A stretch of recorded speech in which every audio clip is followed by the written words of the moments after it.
The sound of the baby's cry pierced through the air like a blade, cutting deep into the heart of the villagers. It was a cry like no other, filled with a strange energy that no one in Ngulu has ever felt before. The baby had been born with a curse, or so they believed. Its mother whispered trembling words to the elders.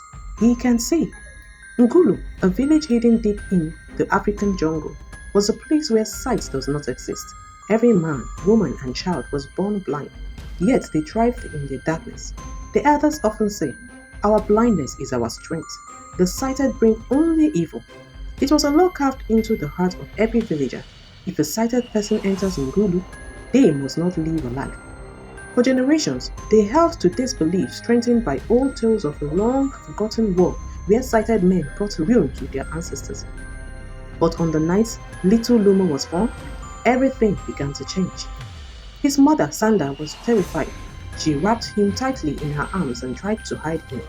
But word spread quickly, and soon the elders gathered outside her hut. Bring the child, barked Elder Munga, his voice deep and stern. His cane struck the ground with authority as he stood at the head of the group. Sanda hesitated, but knew resistance was futile. She stepped out, trembling, holding her baby close. He is just a child, she pleaded. He hasn't done anything wrong. Munga's wrinkled face tightened.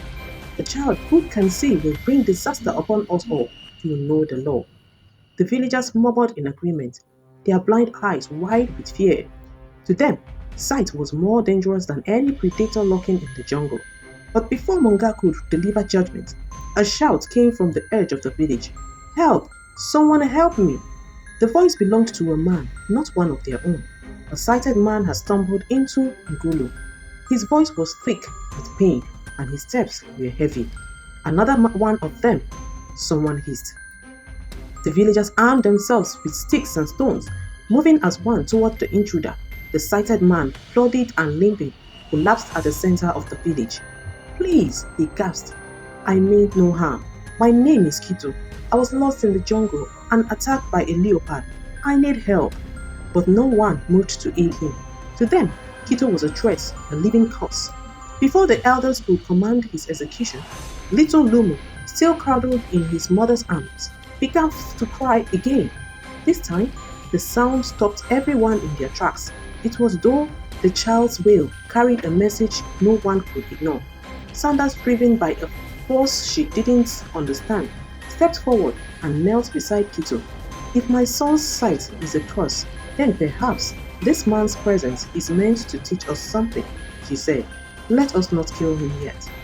The villagers hesitated, torn between fear and the truth in her words. Reluctantly, the elders agreed to spare Kito for the night. He was given shelter in Sanders' hut, though guards were posted outside. As the days passed, Kito shared stories of world beyond Ngulu. He spoke of colors, stars, and the vastness of ocean.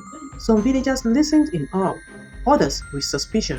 Meanwhile, little Lumo grew, his sight revealing wonders his mother could only imagine. He would guide her hands to flowers, describe the shapes of the cloud, and even warn her of dangers in the path. One day, disaster struck.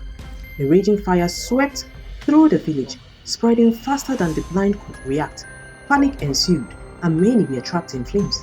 It was Kito, using his sight, who led them to safety. With Lumo in his arms, he guided the villagers away from the inferno, shouting directions and saving lives. When the fire was finally out, the villagers stood together, shaken but alive. For the first time, they began to question their beliefs. Elder Munga stepped forward, his voice softer than before. Today, a sighted man saved us, and a sighted child brought us hope. Perhaps we have been wrong to see sight as evil. From that day on, Ngulu changed. The villagers no longer feared sight, and Kito became one of their own.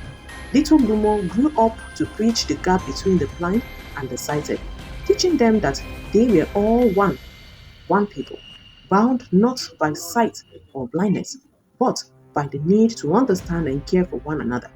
And so, the village of Ngulu learned to embrace both darkness and light forever, changed by the courage of a mother, the cries of a child, and the kindness of a stranger.